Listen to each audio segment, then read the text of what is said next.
This is the location of one of the oddest and one of my absolute favourite encounters with the supernatural in English history, for it was here almost 46 years ago to the day, 23rd of September 1979, at Wollaton Park in Nottingham, where a bunch of school children said that they saw gnomes in the woods. Gnomes driving cars. It was about dusk and the children were playing / trespassing in the park when they heard the sound of ringing bells. Now some of the group ran off, but 4 intrepid ones ventured forwards into the lands known locally as the swamp.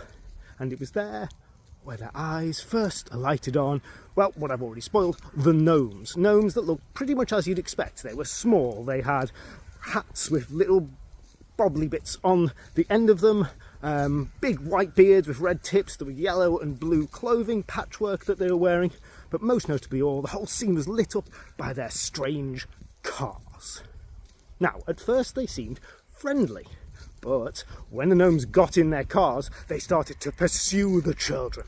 Panic ensued. Some of the children fell into the mud, pushed themselves up, managed to just escape bursting out of the trees.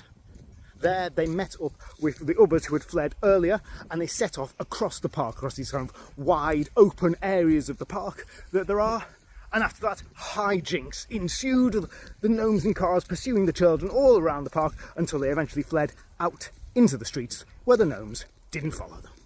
And after that, well, they told the story of their encounter to their teacher, their head teacher, not their home economics teacher, unfortunately, and there were interviews done with them separately so the stories could be corroborated. There were some drawings done of the gnomes, yes, see here, and the story was picked up by local papers. It became locally interesting and then obviously attracted a wider audience over time, especially in recent years when people have started to look into this again so that people like me pick it up.